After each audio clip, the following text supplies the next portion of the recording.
Happy Friday, everyone, and welcome to an awesome pop-up stream that hopefully helps answer a ton of questions that I imagine you have about how to produce really effective and engaging and interesting and professional and dynamic and all those great words webinars and workshops using Zoom and Ecamm for Zoom. Because I'm Katie, and hopefully you know who I am at this point. I brought a friend because I don't do anything alone, and that's like my first pro tip.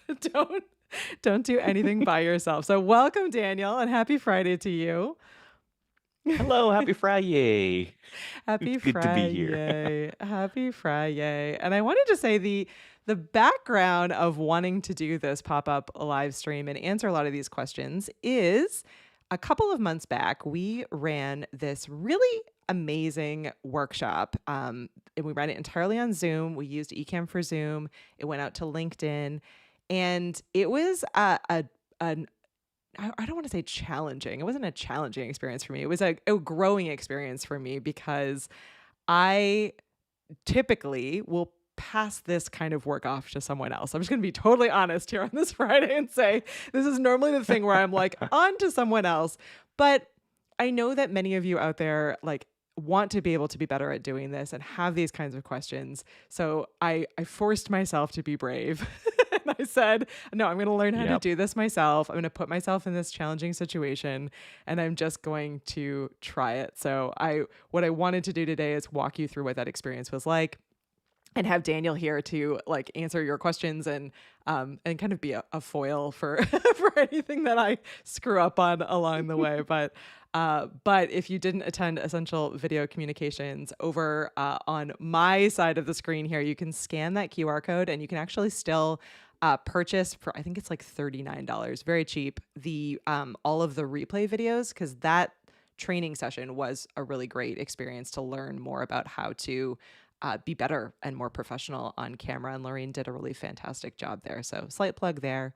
And then a plug on the other side where Daniel is, you can learn more about how to do all of this at a much higher level than we're going to talk about today over on the live producer playbook. So that QR code over there. I'm on a QR code kick. So Daniel will have to hang in there with me for my We're QR like code. shelling out QR codes like it's Shelling out money. the QR codes like it's Yeah. money. Money, money, money. Money, money, money. All right. Well, we're gonna jump in, and I've been using this a lot. So Doc, again, we'll have to cover his ears, but I've been hearing more and more from a lot of people who are, I guess, in many cases newer to the Ecamm fan, but even existing customers.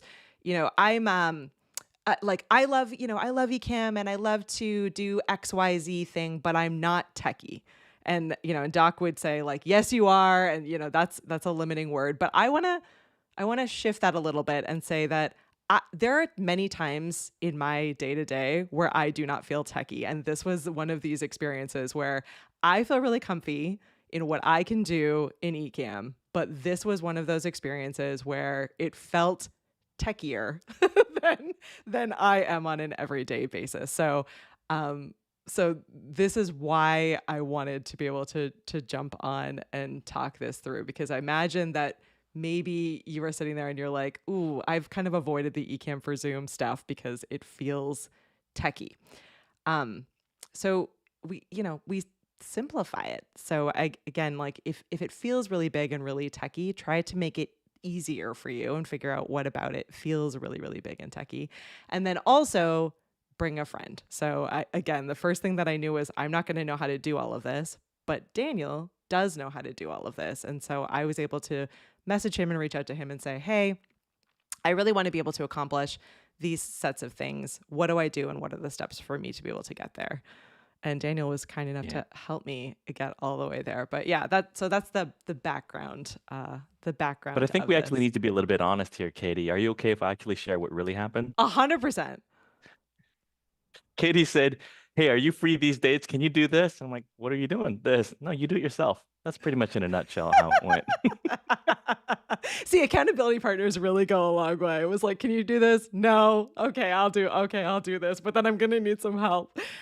So what I was trying to do in this particular workshop was a couple of different things. So I wanted to be able to show everyone how cool Ecamm for Zoom is.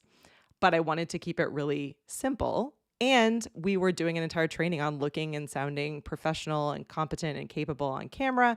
And Lorraine was our guest. So we built this experience where we I and Daniel and Paul were sitting behind the scenes in the Zoom area, and we were putting Lorraine out onto the stage, right? So people on LinkedIn who are watching were able to see Lorraine's presentation, and then people who were in the Zoom kind of invite only experience were able to be part of that experience and be in that webinar and workshop.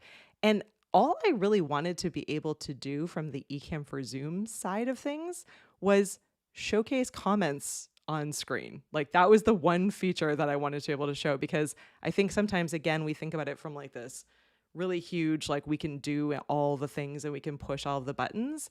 But from our end, the most engaging, interesting thing that I could do was just be able to have it look a little bit branded. We had literally a QR code, because I told you I'm on a QR code kick, and then branded, branded comments and branded questions that we were able to show that then appeared in Zoom, like on the main spotlighted video, and then also out to LinkedIn, where we had kind of a view only overflow room, I guess. It was an opportunity for people to discover more about the event and then be able to register and sign on and come on to the Zoom experience. This is something I stole from Daniel too. So Daniel, all of the credit, because this is what you did for your live producer playbook as well, right? Pretty much, yeah. It's bringing the experience in that perspective. Now, I didn't have any other speakers, however, but I did have guests in Zoom, and every so often I would say, "Hey, come on for a question," and then I would bring them in using Ecamm for Zoom, which is just it was flawless. And I got to say, what an experience that is. It's a completely different experience. So for those people who are, I would say, thinking about it or are new to this aspect of guesting, bringing on guests, or Mm-hmm. going to multiple locations, I'm gonna be honest. It's what is it? Should I say it's easy? No, it's simple, but not necessarily easy. It's simple It's but not simple, easy. but not Yeah. easy. But you can do it.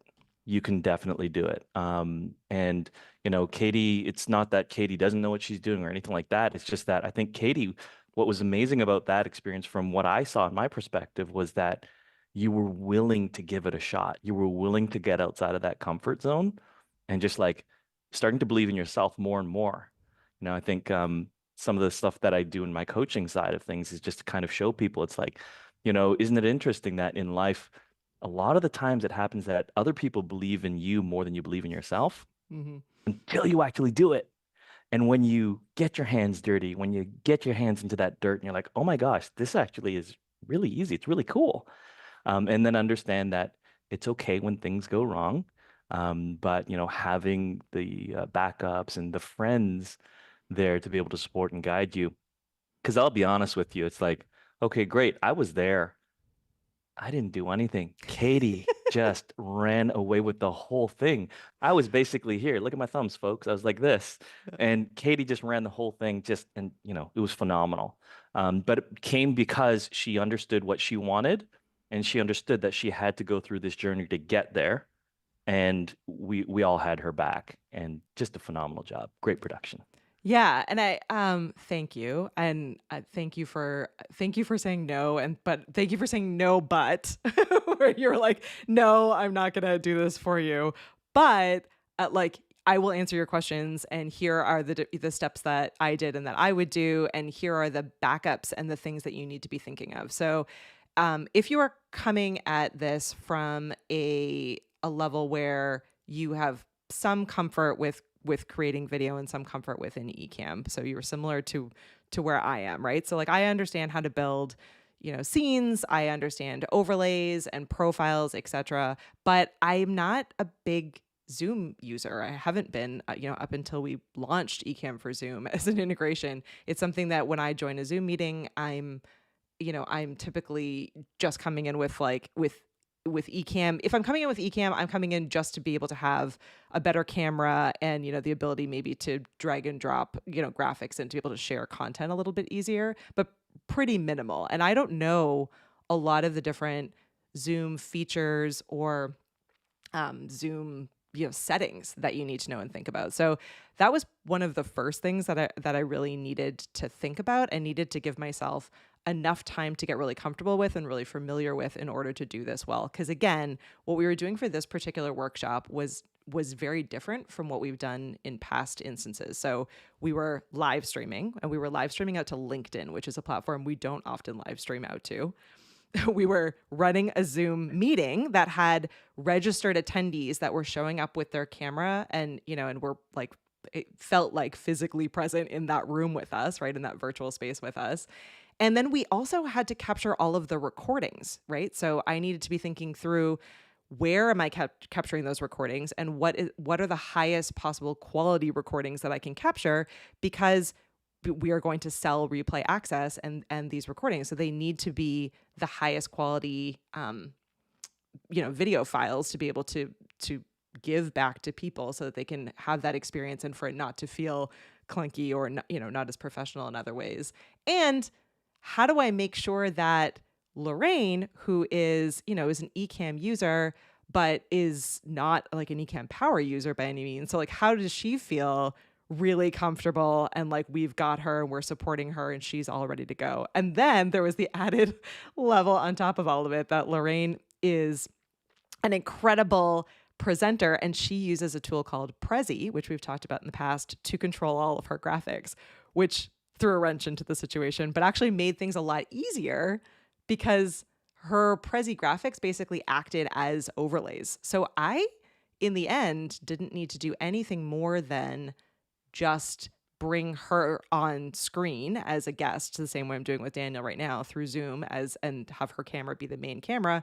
And then she was able to control everything on her end because she was using Prezi. So it, I guess it starts with, and what I really want to say to all of you, it starts with really understanding what it is you want to do and making sure that what it is you want to do isn't too big. And I know that I'm on like a mission for this year, but I am like the queen of making things way too big. And so this is one of these instances where if I had done all of the things and wanted to showcase every single aspect of what Ecamm can do and what Ecamm for Zoom could do, it would have been a disaster. But instead, I made a checklist and thought through, okay, no, exactly what do I want to accomplish? How does Lorraine want to come in and be part of this experience so that she feels comfortable and confident and is able to do what she wants to do? And what are those steps? And it was only at that point that then I went to Daniel and said, this is what I want to do. And then, then it makes it easier for someone who's helping you, like Daniel, to be able to say like, okay, well, this is your checklist. Yeah. I think, Katie, do you ever follow this thing where it's like the year or the word for the year is going to be? I don't, but I totally so I thought about that the other day because it sprung into my head that I was like, oh, I feel like my word this year is simplify, but I did not define a word. That's it. Yeah. Yeah. I totally think the year 2025 should be all about simplifying. How do you make things more simple? Because, so for example, Saeed just asked the question. It's like, well, how is Daniel doing typing in comments and also listening to Katie? It's like, well, number one, I'm a guest. Super, super simple for me to do stuff like that. Mm-hmm. But at the same time, it does take practice. But how do you do exactly what Katie just said? It's like, okay, great. I've got the end goal in mind. I know what I want. But now, go to the Ecamm community, ask some people who know about Ecamm, ask some people who know about live streaming and all this type of stuff. It's like, what does it take to get that? Oh, okay. How do I simplify it to get as close as possible so that I'm still comfortable, but just slightly uncomfortable? And then it's like, okay, great. Can I get 75% of that? Can I get 50% of that? And, keep it simple for yourself. I think in Live Producer Playbook, one of the things that kind of a lot of people came back to me afterwards and saying, I didn't even think about that, is that I only used primarily 3 scenes. Yeah. So I'm gonna show some chaos for a second here. It's just so that you can all appreciate kind of the world that I put myself into, I suppose. So just so that you can get a good feel of this, I'm gonna swing over here into live demo mode. Shield your eyes, everyone. so I'm on a laptop, and I intentionally, over the years, I'm the kind of person that I build muscle memory very quickly. So once I've gotten into like the habit of doing something, it's very difficult for me to reset my brain. And so I made this conscious decision when I started working at Ecamm that I didn't want a second display, which I'm sure is going to horrify Daniel and a lot of other people out there. I'm on a laptop, but I'm always on the move. I'm switching up between my home and our studio and another office, or I'm traveling, and I just didn't want to have that horrible you know hours of kind of resetting my muscle memory because I'm on this much smaller screen. So I'm on this very tiny screen. I don't have a lot of space. And one of the biggest challenges with Zoom and with Ecamm for Zoom is it adds in way more windows, right? Like Ecamm already has all of these windows, and then you're adding in like a bunch of extra windows on top of it. And so I needed to think through like, okay, how am I going to do that in a way that's not like so much for me that it drives me crazy? And also like, and also how am I going to think through this and approach this, and what are my checklists, and how is this all going to work? And as Daniel said, like even today, right? I create like as few scenes as possible. So I actually duplicated so that you could see like what my original scenes were. So this is this was the scene. This was the scene. You can pretend Daniel's Lorraine. This was the scene. That's it. It's side by side. Like that's all of it. And then there was one that was just Lorraine, in this case Daniel, with the logo, right? No logo or QR code. And that's it. This one was a testing I just did. So That was it. that's how simple I'm keeping everything. And because look how cluttered it is, right? And I actually probably closed a bunch of other boxes at the time, but I had to think through that. And so one of the solutions I had was, and here we can jump out of this, I'm not totally making everyone's eyes bleed, but one of the solutions I immediately became apparent to me was, okay, I'm gonna need to go and grab my iPad. I'm gonna need to make an exception to my rule this time, and I'm gonna have to put my notes and anything else like that is kind of extra over onto my iPad so that I have that next to me and I can reference that. I don't mind quickly looking down, and for the most part, I wasn't on screen, so it was easy enough for me to look down. But that was kind of the first big challenge I had to think through. But I want you to all to see this because I think sometimes we see everyone in the community and they have like all of the stuff and all of the gear. Like I was able to do this with literally just like this laptop is a first like a Mac M1 2021. So it's not a brand new laptop. It's not the coolest, shiniest thing out there. I worked with what I had. I did it from my home studio, so I wasn't in the Amesbury studio, mostly because the internet is terrible there, but for other things. So it's I think it's important for everyone to remember. And as Matt is saying, he's taking your minimalism advice: one scene, two cameras, zero overlays. Yeah, right. It's so sometimes because we can do everything, we can do everything, we do everything, and then that ends up making it feel bigger and scarier. So that was an important part of it. And then I want to talk through, Daniel, with you this checklist that you helped me to make. I have it here. We're gonna hide behind it for a second, but so these were things that like Daniel was hugely helpful in, right? So this is my actual checklist. I'm just sharing this with it, and you can see like near the bottom, I have a "don't die/cry" call out, totally legitimate from how I was feeling at the time. But you helped me, Daniel, figure out like I need to have a co-host or a couple of different co-hosts because I need someone there who can do a lot of the Zoom features while I'm working on the content and making sure everything's going well with Lorraine, and also have someone as a backup because what if the internet goes out? What if like if I don't know, what if I do have a complete panic attack and I'm curled up in a ball on the ground? Like I needed someone else to have everything. And Daniel, can you talk me through like what co-host does? Like, so certainly it was like you were able to take over, but I also sent you my very minimal scenes, but I sent you my Ecamm profile. What like is there anything else people need to be thinking about when they're adding in a co-host or having a partner in crime? Yeah, I mean, I think a co-host it's basically co-host is your co-pilot, right? So you're the main pilot and you're calling the shots, you're calling the rules, you've got everything. However, they do need that extra set of hands and eyes, as well as the ability to see what you're not happening to look at. Mm-hmm. And so that's where Paul and I we were that role. I took the role of being able to be the backup should the stream fail, and it can instantly take things over. Hmm. Literally, like I was running the exact same scenes as you, and I brought Lorraine into my Ecamm. So just in case if all of a sudden you left because of an internet problem, I could literally just spotlight me Hmm. and we're ready to go, right? So that was really, really fun and interesting. Taking over streams is an interesting thing as well. But the opportunity is there, and I think at the end of the day, it's all about communication and understanding where your skills are at.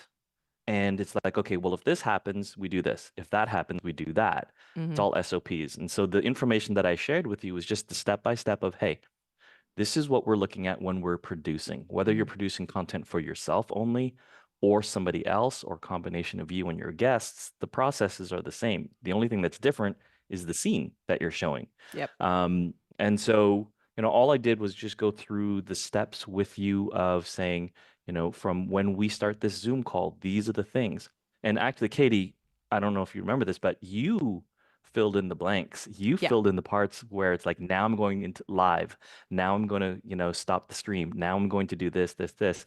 And it's just because maybe I don't know what was going on in your mind when you first originally thought about it, but maybe you were thinking it's like, oh my gosh, this is a really big ball of wax that I have to work with. And it's like, okay, when actually, if we just take it step by step, right? It's like tying your shoelaces, learning how to tie your shoelaces. Like we can create a 50-page manual on that. But if we just think of it as two strings, one bunny ear, one bunny ear, Hmm. and and then it's like, I didn't realize it. Wow, that's really simple.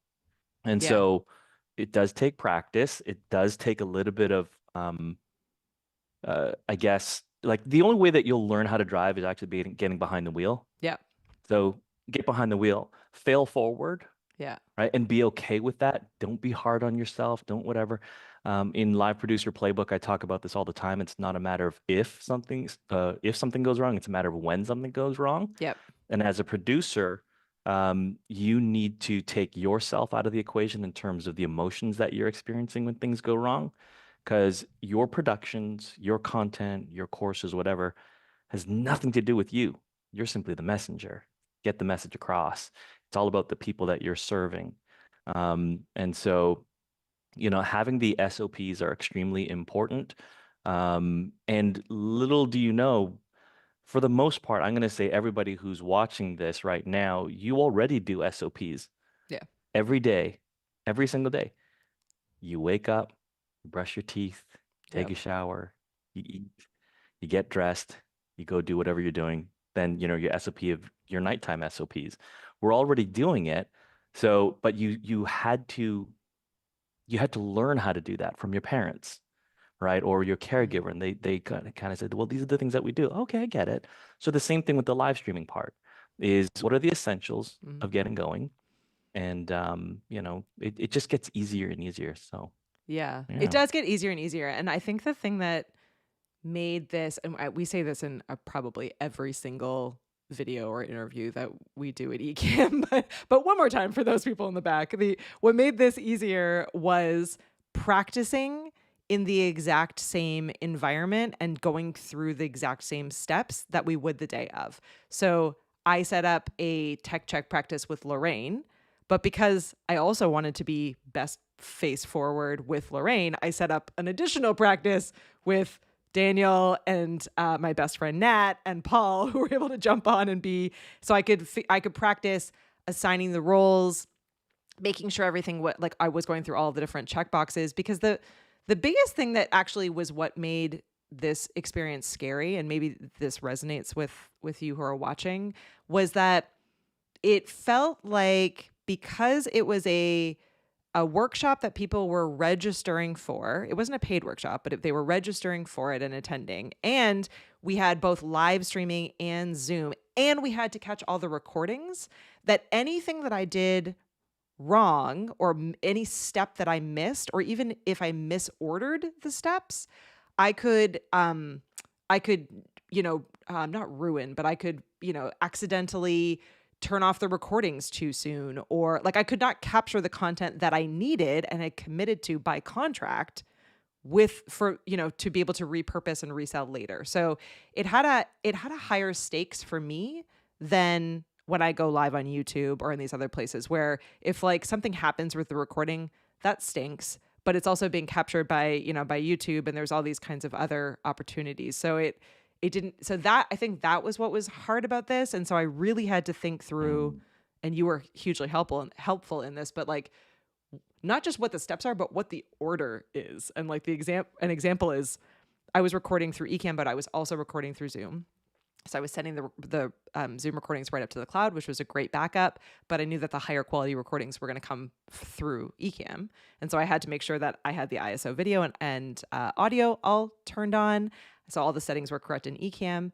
But then I was live streaming it, right? So I had to like start the recordings in Zoom and then live stream in to LinkedIn. But then when the live stream stops, which was before the Q&A time, I had to make sure that I had a check that said, okay, stop the stream, but then start the recordings again in Ecamm. Otherwise you won't have those video Yeah. files. And I didn't think about that until you pointed it out. So just the act of writing down those steps and talking them through with someone else and then practicing them with a team made us go, oh shoot, hey Katie, you're missing this. You need to add this into your step. And that would have made a really big difference, right? I would have had lower quality files for the Q&A, which was important for me to have those high quality files through Ecamm. So it's Yeah. it is really important not just to have a plan, but to talk it through, and not just to talk it through, but to actually take it through into a tech check that isn't just in a safe space. You have to actually put yourself into the environment that you're going to be in real life and go through those Yeah. steps. Because in this case, the order mattered as much as the checklist. And if I misordered or misstepped any of those steps, it wouldn't have been the end of the world. Like we would have figured it out, but it would not have been ideal, right? And it wouldn't have been according to Yeah. what we wanted to accomplish. So I think that was the hardest Yeah. part of this entire event, if I'm being Yeah. honest. You bring up a really good point about the responsibility level, right? Like Mm-hmm. that was a contract. You had obligations that you had to, fulfill. And just like a pilot flying a plane, they have obligations to ensure that all 300 passengers get to their Exactly. destination safely. Mm-hmm. And so the SOPs that they have to go through are literally, you can't skip. You can't go 1, 3, 2, 7, 5, 6. You can't do that. Yeah. You have to do it in a special order. So, um, yeah,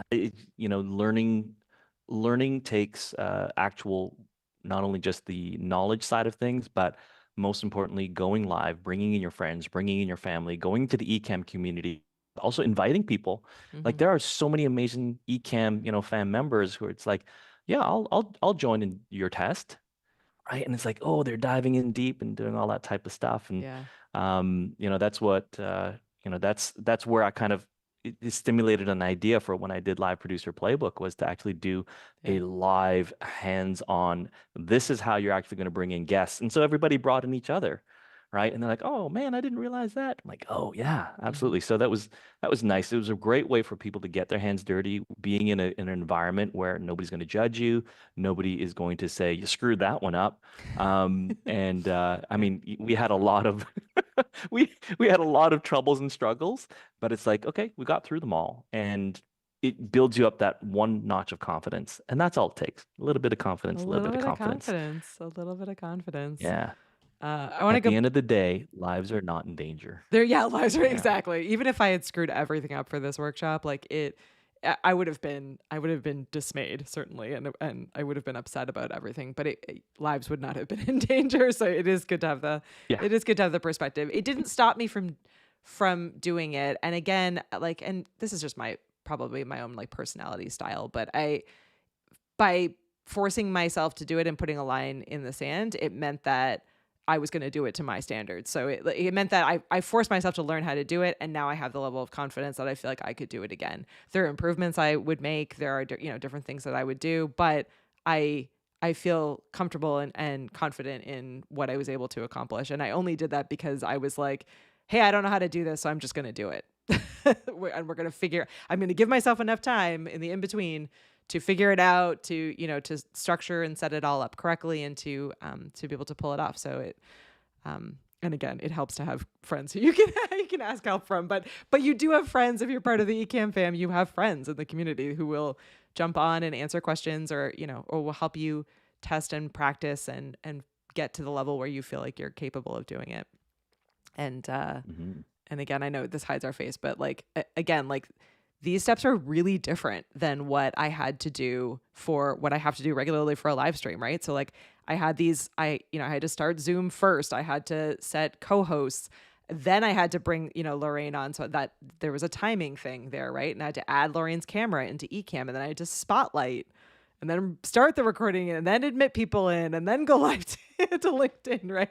And so, and then there was like a great time where she was just presenting and I could just sit there and learn and be behind the scenes monitoring things, right? So that was great. But even in that moment where I was behind the scenes and, we were just, it was on autopilot and we were going and I was feeling great.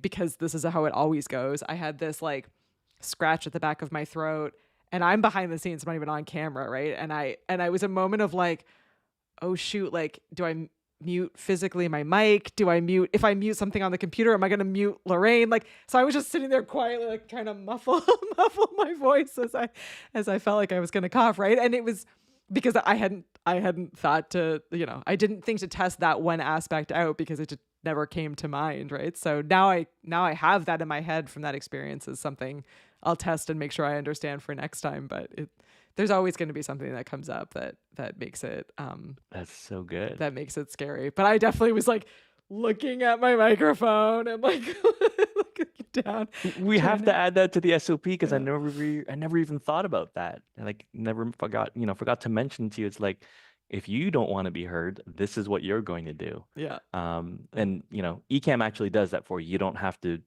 disconnect your mic or do anything with the muting side. It's like yeah Ecamm can do that. So it's yeah. all built there. But that's cool. That's an interesting addition. Yeah. And and Yeah. and there's like an even more extensive list in the SOPs, like with regards to when you're holding the Zoom meeting and there are other people, right? Mm-hmm. If it's not just the speakers, like right now, Katie is running a Zoom call Mm-hmm. and I'm the only guest. So there's nothing in terms of the what is it, like the blocking of features Yeah. for her to do on the Zoom because I'm not going to mess around with it. I'm just guesting. However, if there are other people who are in attendance, Mm-hmm. well, now you need to, stop them from being able to do screen sharing, from doing whiteboard sharing, from Yeah. so these are all part of the Zoom host tools. And that's something that we as a team together, we were like, okay, before we're actually letting people in, before we go live, we're doing Mm-hmm. our checks to make sure that the room is in set correctly so that it doesn't cause a disaster with Lorraine's ability to be your guest. Yeah. Yeah, it's a really good that's a really good way to put it because it's if you think about it in the terms of an actual event, like a physical real event, you would have to physically set up your space, right? You'd have to make sure that like all of the chairs are in the right place and like you have your sign outside the door and you're doing everything to make it this welcoming, inviting, wonderful experience for people coming in.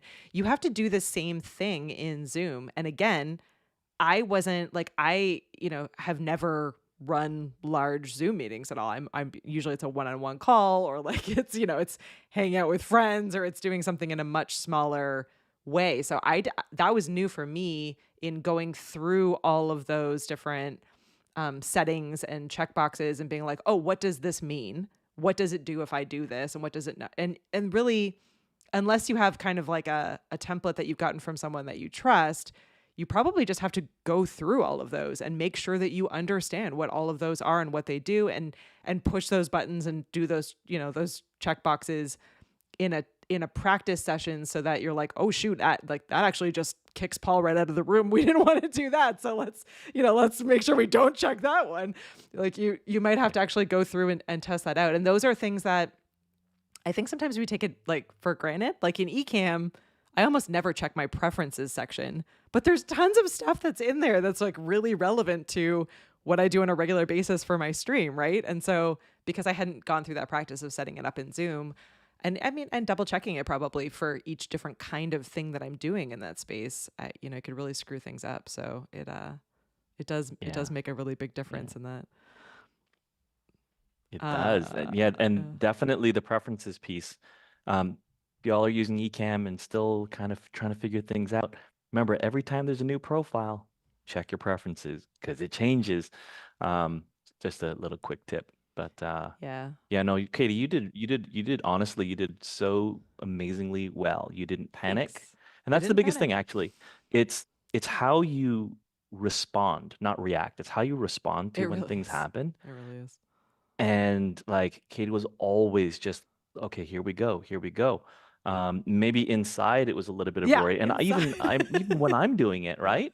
It's like Yeah. I check my Apple Watch, and it's like, yeah, my heart rate's at 97 to 105 when I'm doing a Mm-hmm. live stream. Why? Yeah. Because it's like I'm always on it, right? And so the brain needs more blood flow, more oxygen. It's like, okay, let's do it. But outside, always cool, right? Just Yeah. you have to maintain that level of composure in Mm-hmm. order to not miss things. And that's like, and I didn't even eat my own chow on day two of Live Producer Playbook when I forgot to hit record on day one. Everybody knows this story. I don't need to go through it again. But it's like day one, something happened, and I panicked internally, but I let it happen externally, Mm. and it made me miss one of the SOPs, Yeah. right? And so, thankfully that failure turned into a success because I understood the purpose behind that. But boy, oh boy, because I didn't respond properly to that technical glitch, um, something big happened. And Yeah. not everybody has that opportunity to fix it, right? Yeah. Which is actually a good reminder for everyone here that again, another thing that made this particular event and hopefully ones that you were all running successful was that we had Daniel, Paul, and I a back channel communication set up and ready to go in advance of the of this happening. So at any point, and thankfully we did not have any big technical glitches that happened. They certainly could have at any point during that webinar, but we had Slack set up so we were able to communicate back and forth outside of Zoom, which is great. So that there wasn't the risk of accidentally like meaning to send a note just to Daniel in a direct message in Zoom and having it go to everyone or faux pas like that because we had a different space and I had it on my phone. I was able to, like while I wasn't on screen and Lorraine was giving her presentation, I could have easily sent, notes across to Daniel or Paul, or they could let me know, like if I had coughed and you could hear everything, they could have been like, mute, you need to mute yourself. And we would have been able to kind of, feel like you have a support system, feel like everyone is watching for different things and anyone can be able to jump on and help. So if I had said like, you know, oh shoot, like, yes, there's someone at my door, they won't stop knocking, I have to run, I would have been able to communicate any of those challenges through to the rest of the team easily in kind of a safe space to be able to resolve them quickly and work together as a team to resolve them quickly. And that also helped to Yeah. facilitate Q&A as well, right? So we have a different process than many people of collecting questions, and I wanted to be able to share those questions on screen and show kind of how cool it is to put Zoom comments on screen. So it was nice that like I was able to kind of go through the comments list and be able to feature them, and if I had missed anything, both Paul and Daniel were there like double checking and sending them across like, hey, you missed this one. We've answered this one already. Don't worry about that one. Go to this one. So we're able to work together. Yeah, Doc is saying Yeah. Paul is like Clippy. He's always there. It's true, right? Yeah. Everyone needs a Paul. He Everyone is. needs a Clippy. Where is my Clippy is So here. Katie, My yeah. Clippy is here. You're welcome. Ta-da! My Clippy to the side. Katie, how long or how much time do you think we put together as so how much time did you put together as an individual to make sure that you understood what you wanted? Hmm. And then how much time would you estimate that we put together as a team to make sure that we had proper communication and that we knew what the expectations were before actually going live? Oh gosh, it was much less time than I would have thought. I think the planning, I don't know, a couple of hours. It really wasn't like it didn't really feel like it was all that much time actually, because again, like we had already planned out, open registration, booked people, and like we had already done kind of the larger work for what we wanted to accomplish with the actual event itself. And so this part of Mhm. it was just like, the facilitation questions and practice. I think we were only on for I don't know, probably like 10 or 15 minutes to do a check all the way through. Most of that was just us being like silly and you both calming me Yeah. down. But we did, so it wasn't a ton of time. I would say it was probably only a couple of hours. Yeah. And then obviously, the time to be in the workshop itself, but it wasn't it wasn't a ton of time. It wasn't like doing these steps was a huge ask or something in itself that felt daunting. It calmed Yeah. calmed me down, made sure that everything went really smoothly, and didn't steal a ton of time from me. Yeah. Because the reason why I ask is because honestly, I don't remember because I never felt like, oh, this is taking forever. Yeah. Um, I honestly have a feeling we only got on like maybe 30 minutes. I think one day we got on an hour early, but most of that was just like, how's the weather? Yeah. And the rest of it Yeah. was, it's like, this is what I ate yesterday for dinner. Yeah. And the reason why I'm asking this is because just making sure that if you are having co-hosts or you are having moderators or other people who are going to Mm-hmm. participate on the administration side of your productions, it's like clarity is key. Mm-hmm. Planning is key. If you fail to plan, you better plan to fail, right? So that whole Mm-hmm. saying. And as like Katie really did a bang up job in terms of letting us know what she wants with clarity, right? So there's a guy named Cameron Harold. He helped 1-800 Got Junk become the big behemoth that they are. Yeah. And he basically says like you have to have a vivid vision, I and I like think that's that. what you Yeah. did for us is you shared this vivid vision that we could see, smell, taste in our heads. And we're like, okay, yeah, we got it. And here's the thing. So when you asked me and I understood your vision, it's like, yeah, these are the steps and the processes. And then we had to, clarify a little bit more, very little though. And it's like, okay, great. And I Yeah. think because you had that clarity of your vision and because you were able to successfully express what that was, for us, it was like, no problem. We've got it. And therefore, we actually didn't have to go back and forth very much to the point where Yeah. I think one of the days we might have been 15 minutes early. Yeah, we didn't, and the great thing was because we were also in sync and kind of understood exactly what was going to happen and how it was going to happen, and we had practiced. It also meant that it reduced the time that Lorraine needed to be on early as well, because by the time she joined, we were Yeah. like, we've got it. Like Hmm.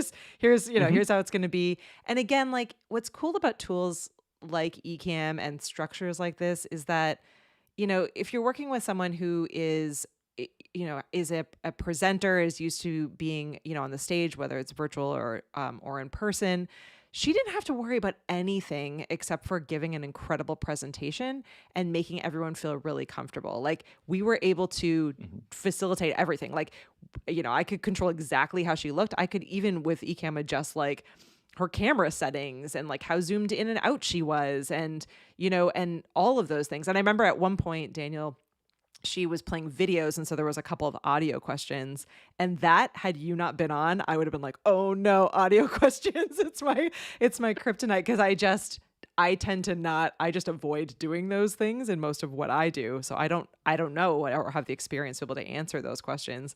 So that part was also nice that, she was able to say, oh, I plan on doing this. And you were like, okay, here are the different steps you need to take. And she was like, done, got it. And we were able to move through. She only had to show up, as you said, I think it was like 10 or 15 minutes early. We were ready to go. She felt confident, capable. We were great on the back end and we were able to do it. So it Yeah. I think it makes a big difference, just again having that really clear communication, both with like yourself as well as the people helping you, as well as any speakers or panelists. And obviously it gets way harder or more complex the more people you add in, right? Because you're adding Hmm. in more people that you need to have clear communication with and are tracking and making sure that they understand what they need to do. You're adding potentially more video feeds into what you're doing. So you might need a more powerful computer.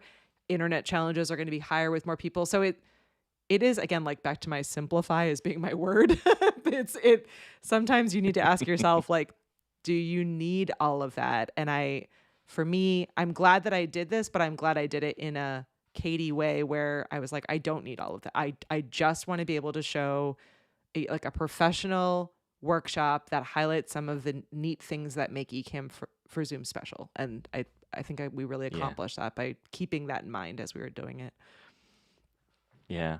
That's one of the most important things that you just mentioned is setting the expectation, understanding the expectation and meeting and going above and beyond that expectation of the client. Mm-hmm. Because if you're doing productions and these people are paying you money, Mm-hmm. guess what? You're now a professional.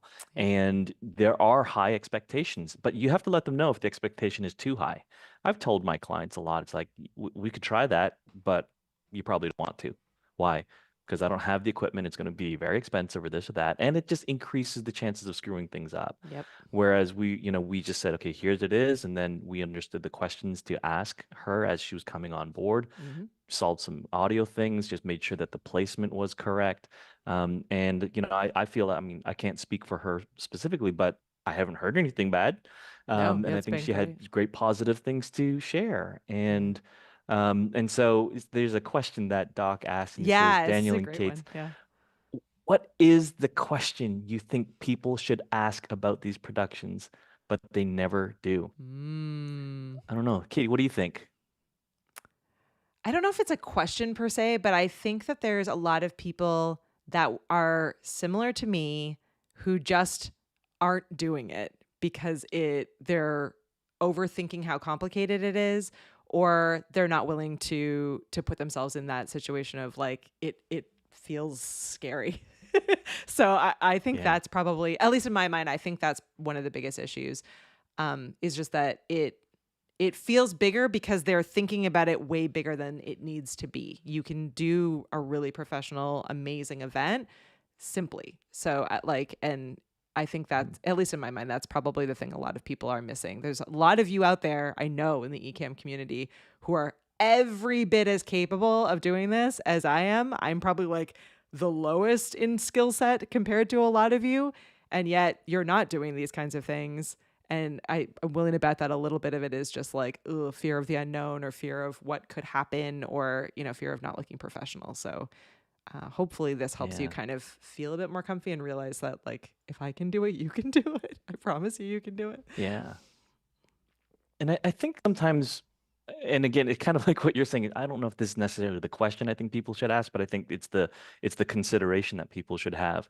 When people see something new and they see other people using that thing, let's call it Ecamm Live, and Sure. they see all these people doing all of these great things on the front end, people think, I don't think I can do that, right? Well, Ecamm Live is like a Ferrari, Mm-hmm. right? It does a lot of stuff. There's a lot of horsepower. You can bring in 10 Zoom guests plus eight, interview mode guests, and you can put them all together. But the thing is, one, do you need to? Two, should you?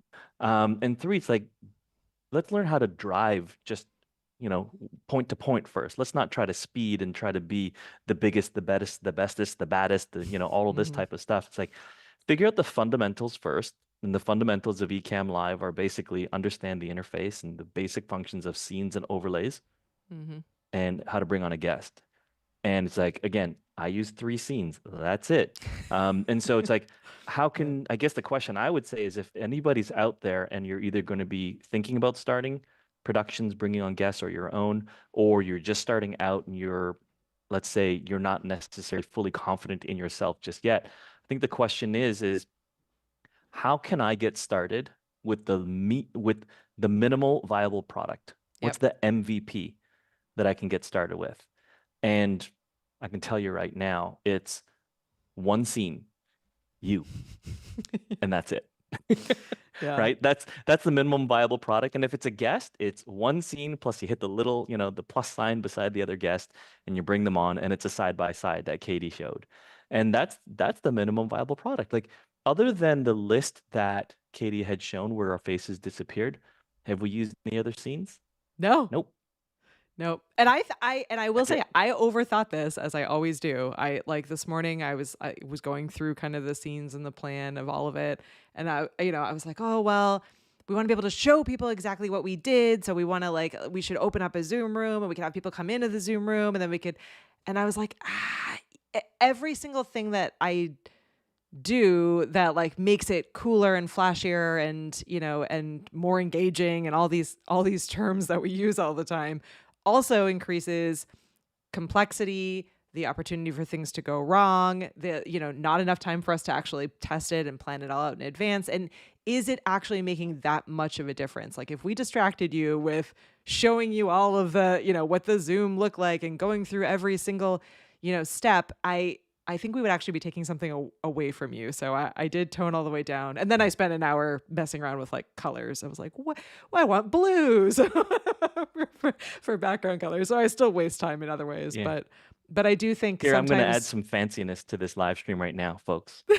Here we go. There's the fancy for yeah, the show today. That's about it. That's all you get. that's all you get. But yeah, I just wanted you all to hear like an actual, not over the top experience where like it is.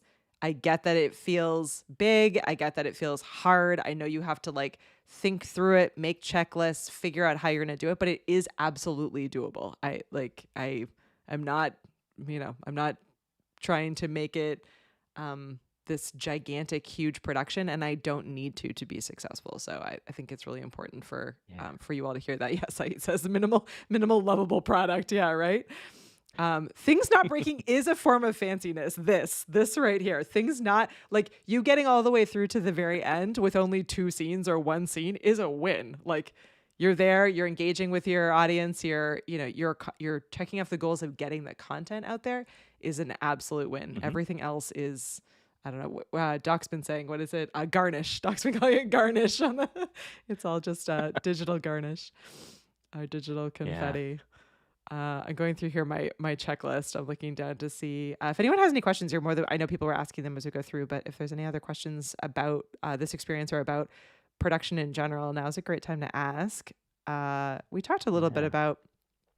about how Ecamm can elevate your virtual workshops, but as as I said, for this particular one, I was really just trying to be able to show comments, and a lot of that was because I wanted to keep it simple, and also Lorraine was really dedicated to. She had this entire presentation built out in Prezi, and so Prezi, was acting as a virtual camera. So she had Prezi on as a virtual camera, and then I took her virtual camera into Ecamm and so it's funny. It actually was pretty complex and yet pretty simple, like in what we needed to do. So she was already doing some magic on her end, and she had all of the awesome overlays and kind of movement and things that she wanted to do, which looked great. Simplified things on my end because then I was like, great, I'll just pull your camera in and you make you full screen and you're good to go. I don't need to worry about anything other than making sure I had a lower third with her name, making sure that didn't cover up anything else that she was showing was the hardest part of overlays, right? So Yeah. it's interesting to think sometimes we're like we need all of these different graphics and sometimes you don't. Yeah.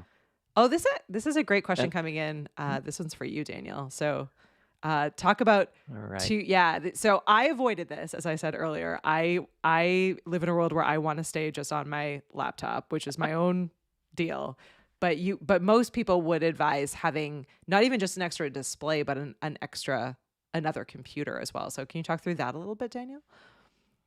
Yeah, so I guess really the response is it depends. Depends on what your goal is. Now, if it's a production and or remote production or whatever, having that second machine is definitely a bonus, especially if you have, let's say, for example, we are selling a workshop in Zoom and your main computer dies. Having that second computer so that you don't lose that connection, so nobody gets kicked out, I think is very important, especially if people are paying $1 or more to Mm-hmm. be there. Mm-hmm. Giving that experience and making sure that you have that backup with that second computer system, I think is critical. Obviously, it's going to be different if it's a free event, but even so, that opportunity, it's like if you give them a sour taste of the first time they're experiencing you Yeah. and your event failed because your computer crashed or your internet went down or whatever that is, it's kind of like, okay, well, that's sucks. And that's the first flavor that they're going to get of your offering. So having the second computer for a remote production or a production is, in my opinion, a very, very good idea. Mm-hmm. However, having a second one in terms of using that for inside of your production, in terms not necessarily as a backup, but as another computer system, Mm-hmm. it just it depends on why you want to do that. Like, are you overcomplicating it? You know, I'm not a stranger to overcomplicating things. I love complicating things. However, I know how to fix the problems Yeah. and I can do it very, very quickly. And not everybody is at that level yet. But if it comes down to it, it's like if you're not comfortable with that, practice it, but is it necessary? So we're going to go back and rewind. The word for 2025 is simplify. Yeah. How can how can we take what we have now, knock 50% of it off, and give 200% the value? Is that possible? Mm-hmm. Can you do that? I'm going to challenge you, to do that. Knock 50% of the complexity off in order to provide 200% of the value. Can you do that for next year? That'd Yeah. be really interesting. Yeah. Yeah. That would be absolutely interesting.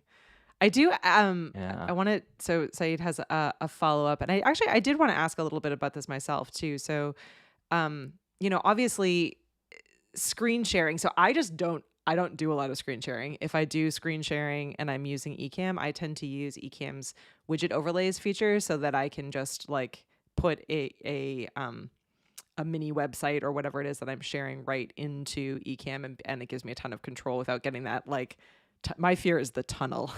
My fear is the endless tunnel and having too many things on my screen. So I do think having, at least from what I understand, having a second machine or a second, maybe it's even just a second display would help with some of that when you're doing when you're doing a lot of different like screen sharing or you're trying to connect multiple apps. Is that correct? Yeah, yeah. It's like I use the second machine to show my Ecamm demonstrations Got it. into the main production machine. And then, but I don't do it for other purposes. It's Got it. really just because I want you to see the rawness of that. But Okay. it's funny. Saeed just said, "How about three PC setup?" Saeed, stop it. No PC setup, Saeed. This is a Mac only space. Yeah, yeah. But you want to hear Um, something really interesting? Doc basically just said his internet's been down. yeah. Well, right now my internet is actually down. Yeah. I have I'm using my cell phone and another. I'm using two connections, two data connections right And now. Um, Speedify. Our friends at Speedify, man. They Speedify to the Speedify to rescue. the Yeah, I rescue. mean, honestly, the internet has been so bad here at this office for the past week. Every single day, it's been going down. On Monday, we have a repair person coming in, but it's like this is my backup systems, and I know Mhm. that I had a live stream today, and I even told my business partner Brett. I said, "Hey, dude, you've got a 10 o'clock. Have your backup, put your Yeah. phone onto the Mac, run Speedify." And lo and behold, I think it was he started at 10, and I think it was at 9:46 the internet went down. Yeah, But we had the backup. So we you understood what you was need to needed. know how to do like, and that was a big question too as we were thinking through this event is I'm pretty lucky in that, so at the office where our amazing studio is, we have a lot of work to solve internet issues there. That place is a nightmare for internet. There's always an issue. Speedify is the lifeblood of that space. At home, I'm really lucky in Hmm. that I have fiber. Knock on wood, I have not had any major issues. And so for this particular event that we were doing, you and I had talked about internet and about backups, and you also need to be thinking through like what you're willing to do, what you're willing to spend, what your budget is, because like a lot of backups, particularly when it comes to internet, are not cheap and are not like a small thing to set up. So if it's, you need to, I guess, to be able to think through like what that means to you and whether and what level of importance it is, and like is it something that you just need for this one particular event, is it something that you need on a regular basis? All of those are going to all of those questions and answers are going to affect your decision for that, because it's a Yeah. it's a huge part of digital or remote anything, especially in the world of video. So that is kind of one of those things that you need to think it through. In my case, I was willing to take the risk. So you need to be willing to take the risk, right? Like how risk reward, like if everything went down and my internet was just like garbage, like I had Daniel as a backup. I had, Lorraine was recording files on her end. I had all of these other backups that I felt comfortable enough that I was like, I'm not going to mess with it. The risk is pretty low. If it happens, I have other backups in place that I think would be enough. But maybe like it could have been in a different situation where maybe it wouldn't have been, I would not have made that same decision in the Ecamm studio. If the Ecamm studio was my only Yeah. space, that would not have been my solution. So just it's worth Yeah. it's worth like having those conversations with yourself or with others on your team, or an expert or someone like Daniel, to be able to actually think that through. Like what is important to you when it comes to that, because that's a contingency plan that is super important, probably one of the most important, but also comes with a cost and work and a thought. It's not. Yeah. No one is saying that that's an easy thing where you can just be like, today I'm adding more internet. Like it's Yeah. something you Yeah. need to think through. Well, Um, regarding specifically about the internet, is that pretty much all of us have like a smartphone, mhm, and all of us have data. mhm. And a lot of plans now are unlimited data.